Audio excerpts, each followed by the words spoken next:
नमस्कार, स्वागत है आपका कमोडिटी फटाफट में, जहां हम आपके कमोडिटी से जुड़े हुए तमाम सवालों के जवाब देते हैं। आपके पास भी अगर कोई सवाल है तो आप हमारे नंबर 9136934065 इस नंबर पे अपने सवाल हमें भेज सकते हैं।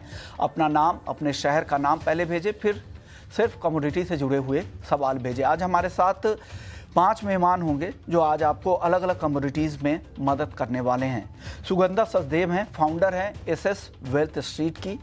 सचिन गुप्ता हैं 5 पैसा कैपिटल के। प्रथमेश माल्या हैं एंजल वन से। और साथ ही आगे हमारे साथ राहुल चौहान होंगे जो डायरेक्टर है आईग्रेन इंडिया के। उनसे हम गेहूं का हाल जानेंगे। और साथ ही एक और मेहमान होंगे नीरव देसाई जो जीजीएन रिसर्च से हैं। उनसे हम सोयाबीन पर जो एमएसपी खरीदारी की जो चर्चा शुरू हुई है, जो सरकार ने फैसला किया है 3 राज्यों में एमएसपी पर सोयाबीन खरीदने का, उसका क्या असर होगा, किसानों को क्या फ़ायदा होगा, इस पर हम उनसे चर्चा करेंगे। लेकिन चलिए सबसे पहले शुरुआत हम करेंगे कच्चे तेल में, क्योंकि आज यहाँ पर रिकवरी की कोशिश जारी है। सुगंधा जी बताइए, कच्चे तेल में जो रिकवरी की कोशिश चल रही है ये कितनी टिकाऊ है? आगे कच्चे तेल की चाल आपको कैसी दिख रही है? Mohan ji, first of all thank you for inviting me on your show. Last week अगर हम देखें तो क्रूड ऑयल के प्राइसेस हमने ऑलमोस्ट 8% तक के लॉसेस आते हुए देखे। It was a steep fall जो पिछले 5 कंसेक्यूटिव सेशंस तक चला, बट अभी हम कुछ रिबाउंड आते हुए देख रहे हैं। मिक्स्ड फैक्टर्स बने हुए हैं। एक तरफ ओपेक प्लस ने जो अपनी प्रोडक्शन को इंक्रीज करने का डिसीजन था उसको पोस्टपोन कर दिया है टिल दिसंबर। 1,80,000 बैरल्स वो ऐड करने वाले थे मार्केट में, पर उन्होंने इस डिसीजन को पोस्टपोन किया है। वहीं अगर इन्वेंट्रीज में देखें तो एक सिग्निफिकेंट ड्रॉडाउन देखने को मिला है एज कंपेयर टू एक्सपेक्टेशंस। और इसके साथ साथ एक पोटेंशियल हरिकेन है जो यूएस गल्फ कोस्ट में प्रोडक्शन को, रिफाइनिंग कैपेसिटी को यूएस में डिस्टर्ब कर सकता है। सो ये तीनों फैक्टर्स स्लाइटली पॉजिटिव हैं क्रूड ऑयल के प्राइसेस के लिए।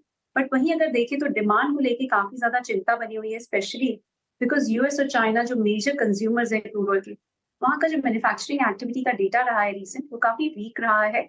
चाइना में इनफैक्ट सर्विस सेक्टर का डेटा भी काफी, जिससे डिमांड को लेके काफी ज्यादा कंसर्न्स बने हुए हैं। इसके साथ से प्रोडक्शन वापस से रिज्यूम हो सकती है। Almost 1 million barrel per day दोबारा से रिज्यूम, जो लीबिया की प्रोडक्शन कुछ हद तक फॉल्ट हो गई। इसी प्राइसेस में हमने काफी दबाव आते हुए देखा है। मुझे लगता है यहाँ से कुछ पुल बैक रैली जरूर देखने को मिल सकती है, बट ट्रेंड अभी पॉजिटिव नजर नहीं आ रहा है। In fact prices almost 18th month के लो स्लिप कर चुके हैं। सो मुझे लगता है कुछ पुल बैक के लिए जरूर बाइंग की जा सकती है। 5660 के लेवल पर प्राइसेस एक अच्छा सपोर्ट ले रहे हैं। मुझे लगता है ये बाउंस बैक 5900 के लेवल तक कंटिन्यू कर सकता है। सो इस पुल बैक के लिए मेरी 5720 के लेवल पर बाइंग की एडवाइस रहेगी। स्टॉप लॉस रहेंगे 5640 ऑन द डाउन साइड, और हाई साइड में टारगेट्स रहेंगे 5900। और वहीं अगर हम देखें इंटरनेशनल मार्केट में तो 66.60 फॉर WTI क्रूड एक अच्छा सपोर्ट एरिया है। हाई साइड में एक पुल बैक देखने को मिल सकता है that can last towards $72 a barrel. So short term के लिए बाउंस बैक के लिए बाइंग की जा सकती है, बट ट्रेंड बहुत बुलिश नजर नहीं आ रहा है। जब तक प्राइसेस 5950 के ऊपर सस्टेन नहीं करते, trend would not turn bullish. 5,950 जब तक इस लेवल को कच्चा तेल एमसीएक्स पर क्रॉस नहीं करता है वो डाउन ट्रेंड बना रहेगा। हालांकि पुलबैक रैली जो, क्योंकि गिरावट काफ़ी ज़्यादा आई थी, पिछले हफ्ते हमने 8 से 10% तक की गिरावट देखी थी, अब वहाँ से थोड़ी रिकवरी ज़रूर आएगी। वो रिकवरी 5,900 तक इस मार्केट में बन सकती है एमसीएक्स पर। आप बताइए सचिन, आपकी राय क्या है कच्चे तेल पर? गुड इवनिंग विश्वमोहन जी। वेल ओवरऑल अगर देखा जाए तो एक अच्छा डाउनसाइड मोमेंटम पिछले कुछ दिनों में हमने क्रूड के अंदर आता हुआ देखा है। एंड ओवरऑल जो जो मेजर कंसर्न्स है वो सॉफ्ट डिमांड ही है, जिसके चलते जो फर्दर प्रेशर है वो कंटिन्यूसली क्रूड पर बना हुआ है। मुझे लगता है कि ये जो रैली आज के ट्रेडिंग सेशन में हमने देखी है, जो पुल बैक मूव करी 1% के आसपास का, ये मुझे टिकता हुआ लग नहीं रहा है। तो मुझे लग रहा है कि करंट मार्केट प्राइस से भी एक बार सेल ऑफ आ सकता है वापस से। तो मेरी यहाँ पर स्ट्रेटेजी जो है वो आज के लिए वो सेल की रहेगी। करंट मार्केट प्राइस से भी इवन शॉर्ट इनिशिएट कर सकते हैं। स्ट्रिक्टली एक स्टॉप लॉस रखना होगा 5830 का। एंड डाउन साइड में जो पोटेंशियल टारगेट्स मुझे लग रहे हैं वो एक बार 5670 एंड 5650 तक के लिए लग रहे हैं। तो उसके लिए एक बार शॉर्ट पोजीशंस इनिशिएट की जा सकती है। प्रथमेश जी आप बताइए, आपके पास ऑप्शंस में कुछ ट्रेड है क्या कच्चे तेल में आज? रेंज का प्ले है विश्वमोहन जी, और यहाँ पे पॉसिबिलिटी मुझे भी यही लग रहा है कि 6000 ऊपर में और नीचे में 5700 5650 के बीच में। तो फिलहाल ऑप्शंस में कोई ट्रेड नहीं है, बट मुझे भी लगता है कि एक पुल बैक रैली पॉसिबल है। 5720 के करीब में 5645 का स्टॉप है और टारगेट ऊपर में 5870 के लिए रहेगी। 5870 के टारगेट के लिए आपको लग रहा है कि ये पुल बैक, जैसे सुगंधा जी 5900 दे रहे थे, इनको लगता है 5870 तक जा सकता है। चांदी आज काफ़ी उठापटक दिखा, काफ़ी समय तक लाल निशान में भी चांदी थी, अच्छी तेजी, फिर वहाँ से रिकवरी भी आई। अब प्रथमेश जी क्या लग रहा है आपको? करीब करीब 450 रुपए तक की तेजी दिख रही है चांदी में। यहाँ से किस तरह की चाल चांदी की आपको दिख रही है? 83,000 रुपए के ऊपर चांदी खरीदना चाहिए क्या प्रथमेश जी? ऊपर वाला भाव इसमें यहाँ पे 84,000, नीचे वाला 82,500, तो 84 से इसको सेल ऑन रैली करना चाहिए। और ये मैं दिसंबर कॉन्ट्रैक्ट की बात कर रहा हूँ। 84,000 पे इसको सेल करने की सलाह रहेगी। 84,730 का स्टॉप रहेगा, टारगेट 82,900 के लिए रहेगा। चलिए अब धीरे धीरे कुछ सवाल ले लेते हैं। कई सारे दर्शक हैं जो वेट कर रहे होंगे।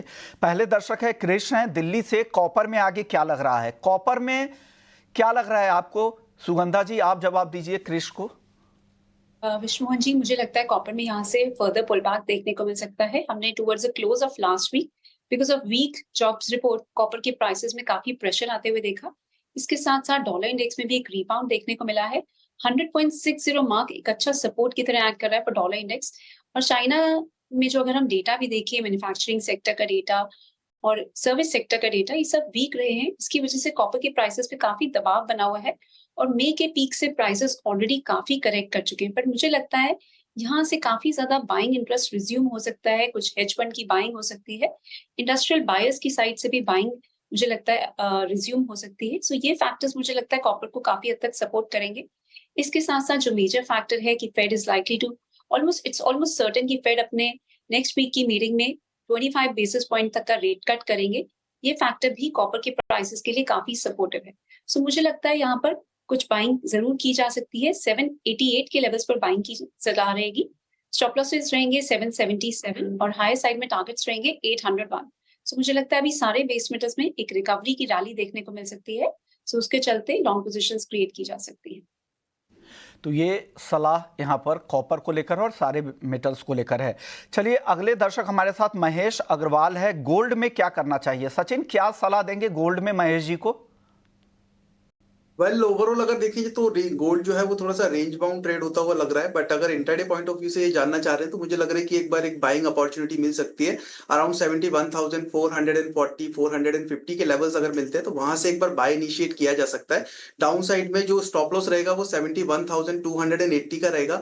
एंड अप साइड में जो पोटेंशियल टारगेट मुझे लग रहे हैं वो करीब 71,700 750 तक के लिए रह सकते हैं। तो एक इंट्राडे के लिए एक अपसाइड मोमेंटम आने की पॉसिबिलिटीज नजर आ रही है।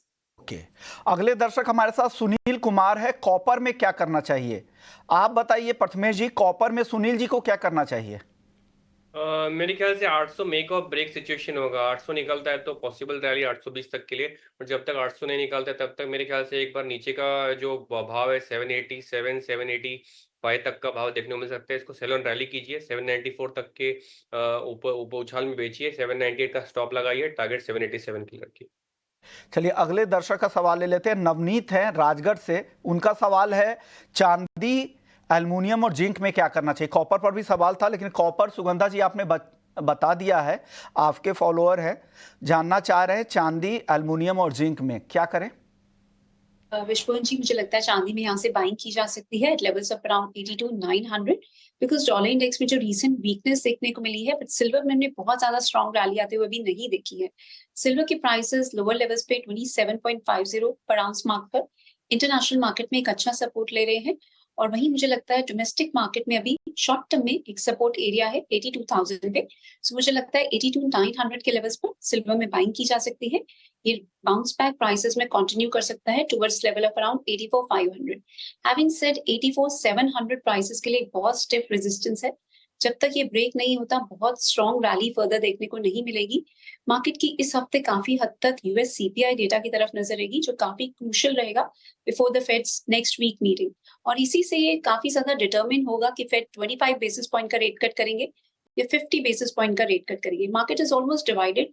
50-50 चांसेस हैं of a 25 basis point rate cut and 50% chances हैं of a 50 basis point rate cut. अगर 50 बेसिस पॉइंट का रेट कट होता है काफी पॉजिटिव रहेगा बुलियन काउंटर्स के लिए, बट अगर 25 बेसिस पॉइंट तक का रेट कट होता है स्लाइटली नेगेटिव रहेगा। सो मुझे लगता है काफी मिक्स्ड व्यू निकल के आ रहा है मार्केट में, और अभी सीपीआई डेटा काफी इंपॉर्टेंट रहेगा। मार्केट की एक्सपेक्टेशन है कि सीपीआई यूएस में it can slip to a level of around 2.6% as compared to 2.9%।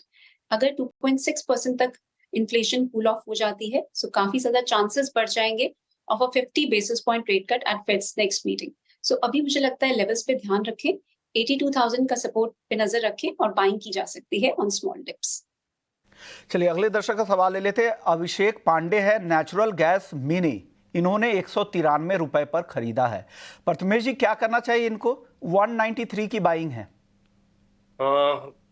बड़े कॉन्ट्रैक्ट के हिसाब से बता रहा हूँ, 184 के करीब इसको वापस एवरेज करे, ऊपर वाला टारगेट 200 के लिए रखे और स्टॉप लॉस 176 के लिए रखे। स्ट्रिक्ट स्टॉप लॉस रखे, स्टॉप लॉस के बिना नेचुरल गैस काउंटर में ट्रेड ना करें। सचिन जी क्या सलाह देंगे नेचुरल गैस में इनको? वेल रिवर्सल जोन जो अराउंड 190 टू 193 के आसपास ही था, उन्हीं लेवल से इन्होंने पोजीशंस बाइंग साइड की बनाई हुई है।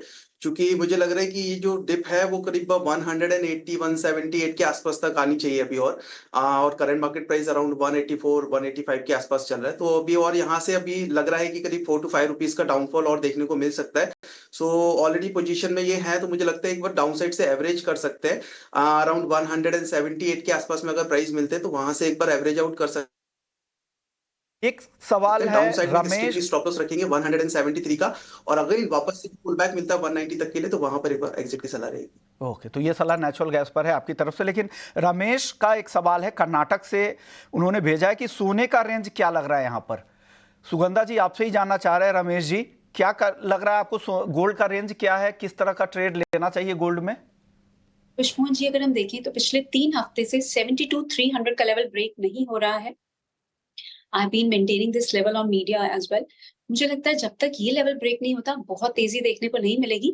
बट आज का अगर हम ट्रेंड देखें तो स्टैंड स्लाइटली पॉजिटिव नजर आ रहा है, बिकॉज फेड ऑफिशियल्स के भी जो रीसेंट कमेंट निकल के आए हैं उनसे काफी इंडिकेशंस निकल के आ रही हैं कि इट्स ऑलमोस्ट सर्टेन कि नेक्स्ट वीक एक रेट कट होगा, और इसी वजह से ओवरऑल डॉलर इंडेक्स में प्रेशर बना हुआ है, इवन दो आज थोड़ा सा रिबाउंड देखने को जरूर मिल रहा है। सो शॉर्ट टर्म के लिए ही बाइंग करें, अभी पोजिशनल बाइंग की मैं एडवाइस नहीं दूंगी। मुझे लगता है अगर आपको पोजिशनल बाइंग करनी है तो 70,200 के लेवल्स की वेट कर सकते हैं। बट अगर आप शॉर्ट टर्म ट्रेडर हैं तो आप 71,380 से 71,400 पे इंट्राडे पर्सपेक्टिव से बाइंग कर सकते हैं। स्टॉप लॉस रहेगा 71,180 और हाई साइड में आपके टारगेट्स रहेंगे 71,750 and 71,900 as well. So I will still maintain 72,300 जब तक क्लोजिंग बेसिस पे ब्रेक नहीं होता। ट्रेंड बहुत बुलिश नहीं है। इसके साथ साथ इंटरनेशनल मार्केट में भी देखें तो भी प्राइसेस एक रेंज में ही ट्रेड कर रहे हैं, जहां डाउन साइड में $24.70 पर आउंस एक बहुत स्ट्रॉन्ग सपोर्ट एरिया है, और वहीं अगर हम हायर साइड में देखें तो 25.31 एक स्ट्रॉन्ग रेजिस्टेंस बना हुआ है। मुझे लगता है फेड की मीटिंग से पहले मार्केट इसी रेंज में ही ट्रेड करेगी। चलिए वक्त है ब्रेक का। ब्रेक के बाद जब लौटेंगे तो 2 अहम खबर, एक सोयाबीन को लेकर और एक गेहूं को लेकर आपके लिए लेकर आएंगे। कहीं मत जाइए, बने रहिए हमारे साथ।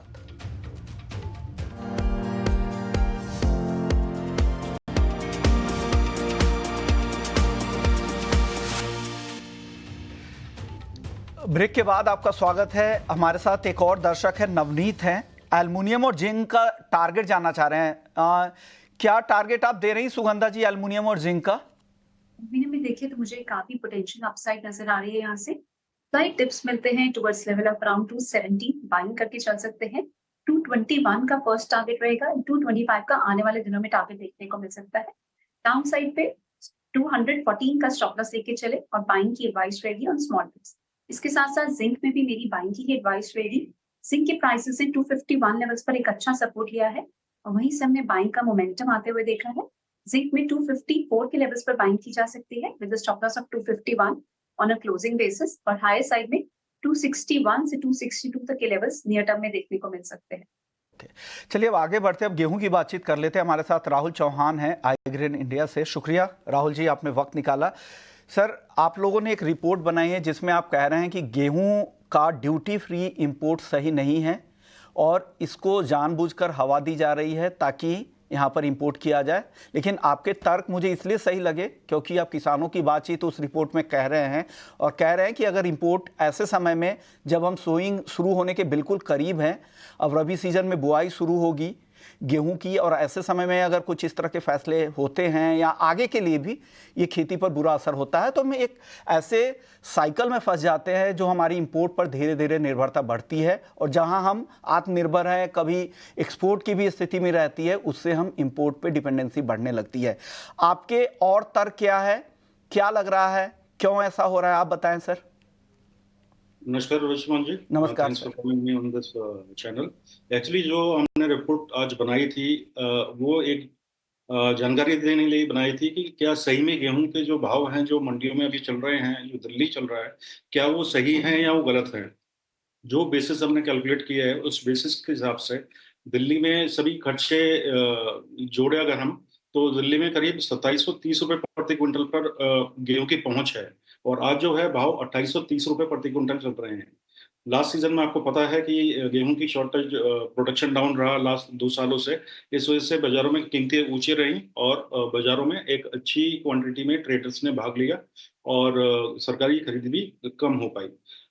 इस रिपोर्ट का डालने का मेरा ये तात्पर्य नहीं है कि इंपोर्ट होना चाहिए, ना ही मैं इसके फेवर में हूँ, ना ही मैं इसके अगेंस्ट में हूँ। बट एक सिक्के का केवल एक ही पहलू इंडस्ट्री में दिखाया जा रहा था, जिसको दूसरा पहलू मैंने दिखाने की कोशिश की कि क्या सही में गेहूं की जो कीमतें हैं वो ज्यादा हैं कि नहीं। इस रिपोर्ट के अनुसार केवल 100 रुपए ही भाव तेज चल रहे हैं। दूसरी बात, किसानों की अगर हम करते हैं, अगर इस टाइम इंपोर्ट भी अगर इंडिया में करते हैं 40% ड्यूटी हटाने के बाद, तो जो आयात पड़तल है वो 2400 से 2450 रुपए प्रति क्विंटल बैठ रही है। अगर ये ड्यूटी के साथ करते हैं तो 3400 का करीब 3500 रुपए प्रति क्विंटल बैठ रही है। अभी खरीफ सीजन में अच्छी बारिश देखने को मिली है, जिसका सीधा असर रबी की फसलों पर पड़ेगा। वाटर जो है, अर्थ जो है, वाटर सर्कल जो है रिचार्ज होगा, और जो मौजूदा भाव थे लास्ट सीजन में जब किसानों ने माल बेचा, तो उसको देखते हुए किसान अपना उत्पादकता जो है, उत्पादन एरिया भी बढ़ा सकते हैं। अगर इंपोर्ट खोला गया तो इसका विपरीत असर बाजारों पर पड़ेगा। और जहां तक मैं जानता हूं, किसान जो है केवल एक तो जो प्राइसेस है वो केवल बिजाई के टाइम पे और हार्वेस्टिंग के टाइम पर ही देखता है। अगर इसी ड्यूरेशन में प्राइसेस में किसी न किसी कारण से गिरावट आती है, तो इसका सीधा असर हमें बिजाई पर देखने को मिल सकता है। और लास्ट 2-3 सीजन से आप भी जानते हैं कि इंडिया में कई कारणों से गेहूं के उत्पादन में काफी गिरावट आई है। हमारा स्टॉक जो है वो 10 सालों के निम्न स्तर पर आ चुका है। तो ये बहुत ही सोच समझकर कदम उठाना पड़ेगा कि क्या हमें सही में आयात की जरूरत है या नहीं। भले चीज जिसमें हम सेल्फ सफिशिएंट है, पर्याप्त हमारे पास उत्पादन है, स्टॉक भी हम कर पाते हैं, ज़रूरत पड़ने पे हम एक्सपोर्ट भी कर पाते हैं, और ऐसी कमोडिटी में हम अगर इंपोर्ट बढ़ाएंगे तो डेफिनेटली इसका असर आगे के उत्पादन पर हो सकता है। तो लॉन्ग टर्म एक विजन होना चाहिए, हमेशा इसी बात की हम चर्चा करते हैं। शुक्रिया राहुल जी, वक्त कम है लेकिन आपने अपनी बात रख दी हमारे दर्शकों के सामने, और उम्मीद करते हैं कि ये बात पॉलिसी मेकर्स तक भी पहुँच गई होगी। लेकिन चलिए आगे बढ़ते, एक और अहम खबर है, वो है सोयाबीन को लेकर, और इस पर चर्चा करने के लिए हमारे साथ है नीरव देसाई हैं, पार्टनर हैं जीजीएन इंटरनेशनल के, जीजीएन रिसर्च से आते हैं। शुक्रिया नीरव जी, आपने वक्त निकाला। खबर ये है कि एमएसपी पे अब जल्द सरकार खरीदने की योजना बना रही है। 3 राज्यों के लिए इसका अनाउंसमेंट भी हो गया है। सरकार ने निर्देश दिया है, जो एजेंसीज है, सरकारी एजेंसी है और राज्यों की जो एजेंसी है, उनको निर्देश दिया है कि आप प्रोक्योरमेंट सेंटर बनाएं इन राज्यों में, और इस पर जल्द खरीदारी शुरू करने के निर्देश दिए गए हैं। और सोयाबीन के जो नए सीजन के लिए जो एमएसपी तय की गई है वो है 4892 रुपये। तो ये कितना सही फैसला होगा, नीरव जी है हमारे साथ। नीरव जी, अब तक एमएसपी पर सरकार की सोयाबीन खरीद कम रही है, क्या इस बार पूरी खरीदारी की तैयारी होगी, क्या लग रहा है आपको, इस पर आप क्या कहेंगे सर? तो सोयाबीन में अभी तक विश्वमोहन जी हमने जनरली देखा है कि गवर्नमेंट ने कभी प्रोक्योरमेंट नहीं किया है। सरसों में या चने में गवर्नमेंट रेगुलरली प्रोक्योरमेंट करती थी। बहुत समय पहले, 4-5 साल पहले हमने भावांतर स्कीम जरूर मध्य प्रदेश में देखी थी जो बहुत सक्सेसफुल थी, बट अदरवाइज एमएसपी प्रोक्योरमेंट हमने नहीं देखा है। दूसरी बात यह है कि इस बार का सिनेरियो जो बना हुआ है उसमें 4892 की एमएसपी पे कंटिन्यूअस मार्केटिंग होना सोयाबीन का, वो अभी हाल की परिस्थितियों को देखते हुए नहीं लग रहा है कि ऐसा होगा। तो ये गवर्नमेंट की बाइंग बहुत एफिशिएंट और इफेक्टिव होनी चाहिए, वो देखना जरूरी है। पिछले साल भी क्रॉप अच्छा था, इस साल कैरी ओवर स्टॉक अच्छा है, और करंट क्रॉप भी अच्छा डेवलप होता दिख रहा है। अगर हम डिमांड की बात करें तो उल्टा है कि डोमेस्टिक डिमांड जो सोया मील की है वो थोड़ी सी कमजोर पड़ी हुई है, खास करके डीडीजीएस के कारण। और उसी की तरह एक्सपोर्ट की डिमांड में भी जो लास्ट ईयर हमें अर्जेंटीना की क्रॉप कम होने के कारण वियतनाम, इंडोनेशिया, मलेशिया या थोड़ा बांग्लादेश का भी अच्छा सपोर्ट था, अभी ये सारे मार्केट स्लो हैं फॉर इंडिया। तो ओवरऑल डिमांड साइड से भी बहुत ज्यादा अच्छा सपोर्ट नहीं रहने वाला है। और वर्ल्ड ओवर, यूएस हो या साउथ अमेरिका हो, सब जगह क्रॉप्स अच्छी है। आने वाली साउथ अमेरिकन क्रॉप की भी एक्सपेक्टेशन अच्छी है। ओके इसलिए कहीं पे भी बहुत सपोर्टिव सिनेरियो सोयाबीन में नहीं है। ओके गवर्नमेंट 4592 की एमएसपी को सपोर्ट करने के लिए कितनी एफिशिएंटली खरीद पाती है, वो एक हमें जरूर देखने का रहेगा। ओके नीरव, एक हमारे दर्शक भी है, गौतम है, वो महाराष्ट्र अमरावती से उन्होंने सवाल भेजा है। उनका जानना ये है कि एमएसपी पर सरकारी खरीद के अनाउंसमेंट के बाद क्या सोयाबीन के दाम आगे बढ़ेंगे। एक सवाल ये, दूसरा मैं क्लब कर देता हूं इसके साथ कि एमएसपी पर खरीद से किसानों का काम हो जाएगा क्या? नीरव जी। तो किसानों का काम नहीं होगा पूरा। और भाव बढ़ने पे अगेन क्या होता है कि जैसे मैंने आपको कहा कि कई बार हमने देखा है कि गवर्नमेंट एमएसपी पे अनाउंस तो करती है कि हम प्रोक्योर करेंगे, पर एफिशिएंट नहीं रह पाती। जैसे 2 साल पहले चने की प्रोक्योरमेंट में एमएसपी से 300-400 रुपए भी नीचा चना कंटिन्यूअस बिक रहा था, पूरी सीजन बिका। तो इसीलिए मैंने वर्ड यूज किया कितनी एफिशिएंट बाइंग है। और आज की मार्केट सिचुएशन को देखते हुए ये सोयाबीन के प्राइसेस को बढ़ाने में बहुत ज्यादा हेल्पफुल नहीं रहेगा, क्योंकि मार्केट देखना चाहेगा कितना एफिशिएंट ये बाइंग रहता है। और साथ ही में अगर आप बोल रहे हैं कि सिर्फ ये स्टेप हेल्पफुल रहेगा, तो मैं कहूंगा सिर्फ ये स्टेप हेल्पफुल नहीं रहेगा। गवर्नमेंट को कुछ दूसरा भी सोचना पड़ेगा, चाहे वो इंपोर्ट ड्यूटी बढ़ाना हो या कोई दूसरी तरीके की टेक्निक से, जिससे कि किसान को एक अच्छा प्राइस मिले। ओके, एज ए बाजार तो इंडस्ट्री यही हम उम्मीद कर जरूर रहा ये था कि इस बार चाहते हैं इंपोर्ट ड्यूटी कि किसान की बढ़े। बढ़ोतरी की उम्मीद कर रहा है, हालांकि अभी भी उम्मीद है। 10 सेकंड में जवाब दीजिए नीरज जी, बहुत कम है। एमपी के लिए कब तक ऐलान हो जाएगा एमएसपी पे खरीद का? नहीं, कहना डिफिकल्ट है। जो दिख रहा है ये ऐसा लग रहा है महाराष्ट्र इलेक्शन के कारण महाराष्ट्र एवं कर्नाटका में इन्होंने अनाउंस किया है। अभी एमपी पे आना तो चाहिए, पर कब आता है नहीं मालूम है। ओके, शुक्रिया सर, आपने वक्त निकाला हमारे लिए, हमारे दर्शकों को सलाह भी दे दी। शुक्रिया सुगंधा जी, सचिन जी और प्रथमेश जी, आपका बहुत बहुत शुक्रिया। आप लोगों ने वक्त निकाला, दर्शकों के सवालों के फटाफट जवाब दिए।